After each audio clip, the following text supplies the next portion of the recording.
And what we're going to talk about today is some underrated SLRs that might help you out on this journey. Now, unfortunately, there's a few caveats. I made this video many times, and there's only so many ways I can repackage kind of the same information over and over again. If you want a good mechanical SLR, which is kind of what I recommend, Spotmatic, Minolta SRT, Nikon FTN, you can't go wrong with any of those three. They're pretty dirt cheap, they're pretty reliable, and any repair person worth their salt knows how to get them fixed up. But I'm going to try to hold on to, I think, 4 key points here. 1, affordability. That's kind of a huge thing for me. I don't like spending money. A lot of people don't like spending money. Money's tight for a lot of people in this day and age.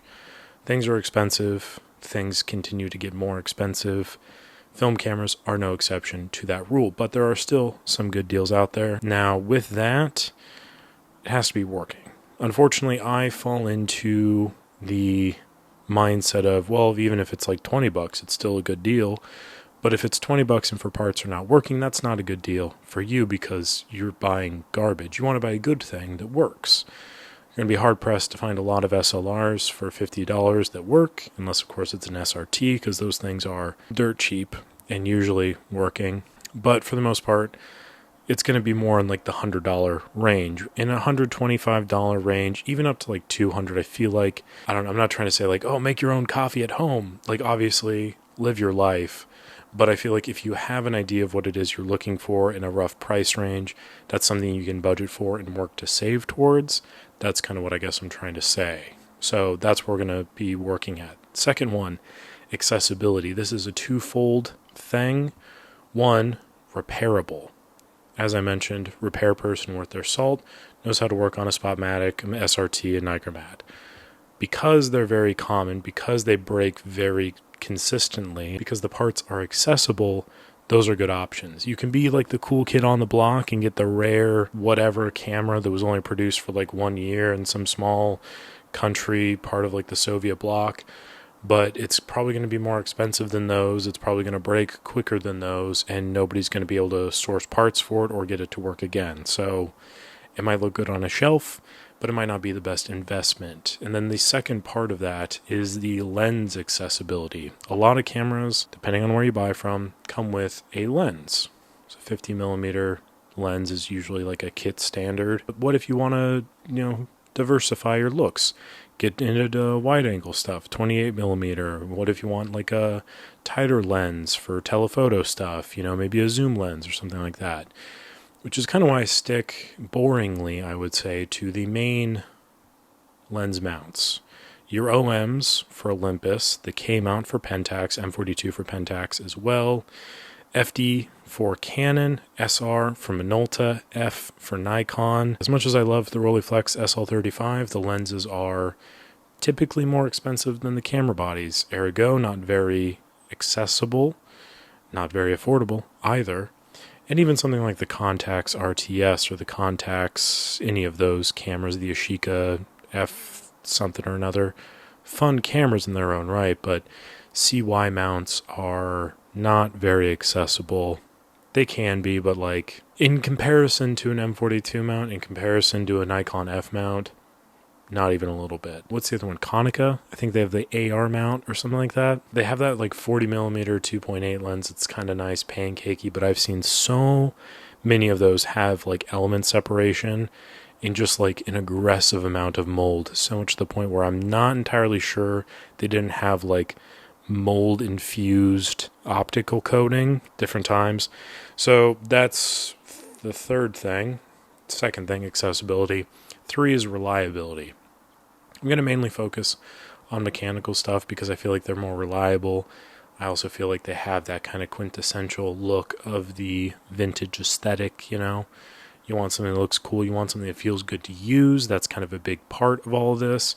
And if it's something that you're kind of constantly worried that it's just going to not work if you pick it up or if you look at it wrong or if you set it down on a shelf for like a month, that doesn't really lend itself to a positive experience.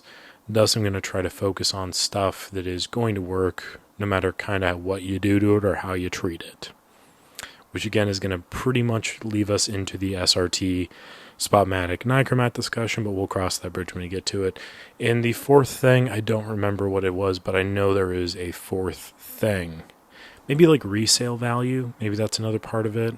Because the thing is, as much as I love film photography, I fully recognize that this is a hobby that has drastically taken over my life. I'm looking around and I see just this smattering of film cameras everywhere I look, and parts and tools, and I've got like 300 or something hours of me talking on the internet about this. Maybe it wasn't 300, maybe it was like 100 something or another. A very long time talking about cameras on the internet. So not everyone's going to be that way. Not everyone should be that way. Some people are normal or whatever that is, and they just want to pick this up as a hobby. Maybe they buy a camera, they kind of like it, but it doesn't really click. They want to sell it and move on. These are things that hopefully are kind of consistent in value, if not maybe going up in value a little bit, trending upwards, I would say. So if you buy it, doesn't work out, you don't like it, then you can sell it. They maintain their value a lot better than digital cameras do. It's good stuff. There's two main cameras that are brought up when beginner SLRs are brought up. K1000 AE1, that's kind of what teachers recommend. So we're just going to hop in, take a look at what the Pentax K1000 prices are at. And it's going to hurt my heart. Yep. $219, $288, Jesus Christ, $120, $100. So, as far as it stands, these are good cameras, okay? The K1000, great camera, no beef with it whatsoever. I think the prices are a little bit steep, because they're not like the best camera. They're very simplistic cameras, but they're very well known, which means that people go to them because of their notoriety. They are supplanted in the zeitgeist. But there is a camera incredibly similar to the K1000, like laughably similar to the K1000. So similar, in fact, when I used to work at a warehouse, we would take the front plate of this camera off, remove the self-timer portion, and replace the top with the K1000 top and the front plate with the K1000 front plate to sell it as a K1000, because they are fundamentally the same camera, except the camera in question has a self-timer, stop-down lever system, and a different top, which I think, no, it does not have a locking mechanism for the shutter button. This is, of course, the Pentax KM. Ever heard of it? Probably not. You probably have, though, because everybody who watches these videos is incredibly intelligent. But did you know that you can get one of these for $129 with a flash with a lens plus $25 in shipping? So it's coming out at about $150-ish. And that's a 51.4 lens. There's another one here for $82 with a lens, 55 1.8, $82, $42 in shipping. Meter works on this one, body only, $95. Meter works, $140 plus $30 shipping. There's a lot of really good prices on here for fundamentally, again, the same camera. There's a few stinkers mixed in and out. I always recommend reading the description, but just in terms of getting your hands on a camera that you can trust, rely upon, and use, this is a fantastic option, I think, and it is, again, a K1000 that just looks a little bit different, but everything underneath is exactly the same. Plus, you get a self-timer so you can take pictures of you and your friends. Now, I would be remiss to talk about Pentax cameras and not bring up the Spotmatic. I mean, who am I to deny myself of this? Now, as we pull it up initially, we're greeted with a very unpleasant looking 195/73, 182, and I know what you're thinking. Oh, how could you lead me astray down this path? Well, have no fear. Notice that these say sponsored on them, and we just scroll down a little bit more, and here we have the more familiar sites of a $70 camera, $100 camera, plus some bucks for shipping, with lenses, all sorts of good things, $50, untested, so maybe not the best, but a $60 buy it now, free shipping with a lens. It is just a wonderful time to be alive in which you can purchase any one of these cameras for such low prices. I could just sit here and screenshot all of these listings all day because there is an infinite amount of these listings. We'll just do the Minoltas now. So the big Minolta that everyone kind of talks about is the Minolta SRT 101, I feel like, or at least it was back in the day, back when I was up to date in the Minolta gang stuff. That was the thing people talked about. Now, what I personally like to do when I go on eBay, I'm not a big auction person, you might be, but for me, I just want to buy it now. I don't want to see the auction prices. I want to know exactly what it looks like, so we'll do just buy it now, not have to worry about it. If you really want to be a dirtbag like I am, you can sort from lowest price to highest price. That way you kind of know what like the baseline is. But we're not going to do that for this because we want working cameras, not the cheapest. So SRT 101, 99 bucks here, 75 bucks there, 90 bucks, 40 bucks. So yeah, like these are pretty good prices. It looks like these are a lot of individual sellers.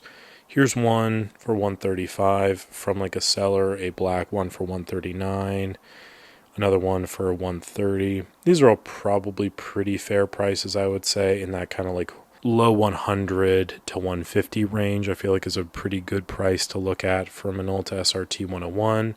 But we're going to do something crazy and type in 201. I guess kind of the same thing. Never mind. This was different when I did it last time. Kind of in that same range. This is not really doing great to prove my point, but if we go and we type in 202, 63 bucks. 69 bucks, nice. 62 with a bunch of film.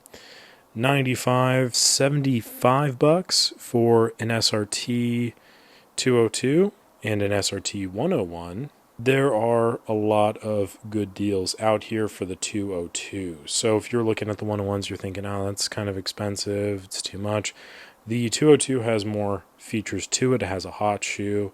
It has the aperture preview window. Fundamentally, it's the same camera, but there's just some additional upgrades, I would say. But we'll move on from the Minolta stuff because, again, it's kind of a boring discussion. Like, there are, of course, other Minolta mechanical cameras out there, but I feel like these are pretty elite. The shutter sounds amazing.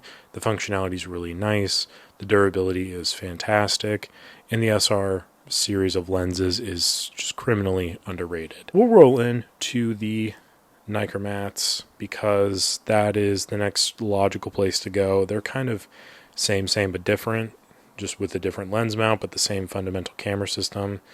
80 bucks, 50 bucks, 62 bucks, 46 bucks. You really can't just go wrong here. I mean, it becomes a very boring discussion. I recognize that. It's in a world in which you can get a Nikon mat for less than $50 with a lens. Why would you waste your time elsewhere? You know what I mean? If you're fundamentally looking for a mechanical SLR that is just going to work, that's the best option out there in my opinion. Let's look at the Nikon FM. The prices on the FM aren't terrible. 59 bucks for body only, light meter not working. Not great. 160 with a 50mm lens, 80 bucks with random stuff. 109. This is one where I feel like there's deals to be had. You might have to spend a little bit more time looking, but you can probably find something pretty good up there. Now, there is the FM10, which is a bit of a misnomer because it's a Cosina camera, very similar to the Cosina CT1 chassis that was used with the Canon T60. There's like a whole long list of these cameras I'm not going to get into.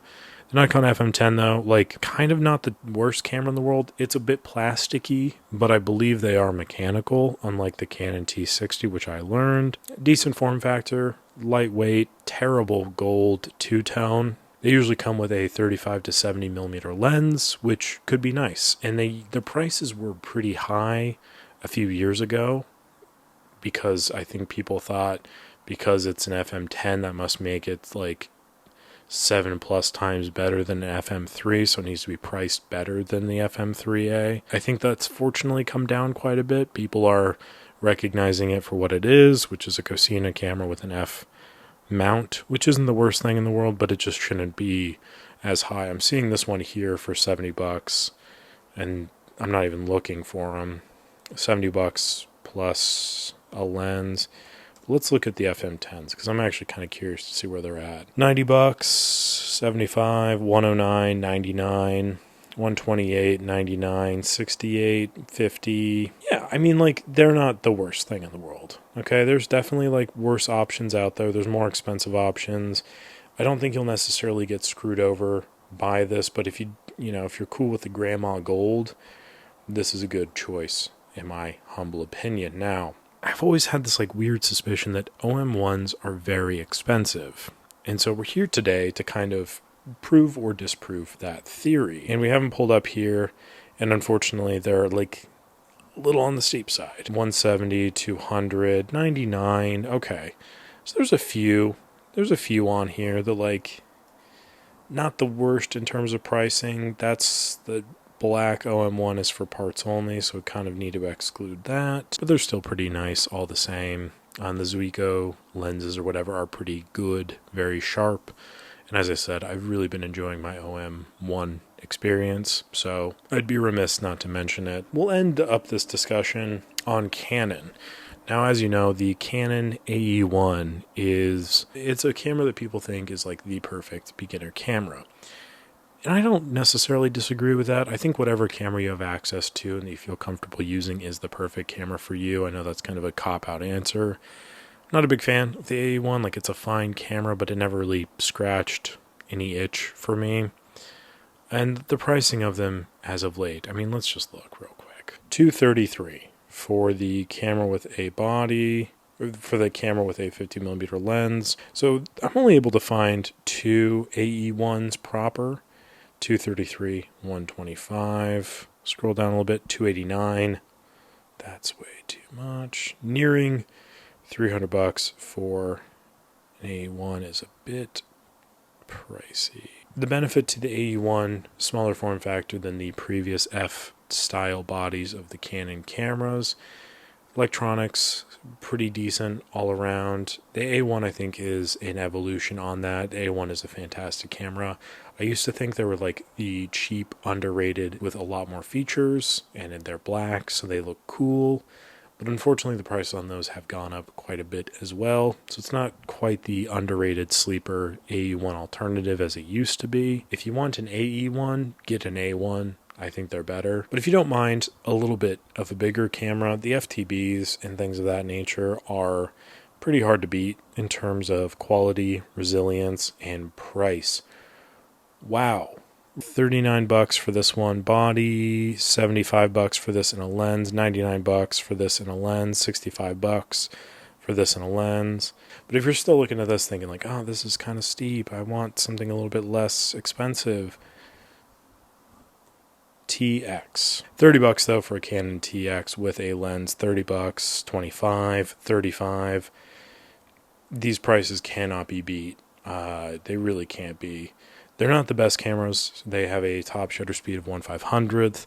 The slow speed escaping at times can be a little bit gummy. The focus screen is not the brightest in the world. By and large, they are pretty good cameras. They look nice on the shelf as well, I think. It is a good camera. It's not the best camera. It's not a highly functional camera, but it is a good camera. Again, kind of a boring video, and I apologize for that, but I think it is in my and your best interest if I deliver information to you that is the most actionable it can possibly be. It's not going to be the most fun, energetic, and exciting, all this stuff, but just in terms of fundamental data in which you can use to leverage the first steps on your film photography journey, or if you already have some collection you want to know other cameras which to look for, hopefully this can be a helpful tool in sorting that out. I hope so, because I don't really want to record this video again. As I said, it should be the charm, and I hope it was for you. I hope you enjoyed it. I hope you learned something at the very least. Thank you so very much for watching. I appreciate it very much. Like the video if you enjoy it, and subscribe to the channel. The support means a lot.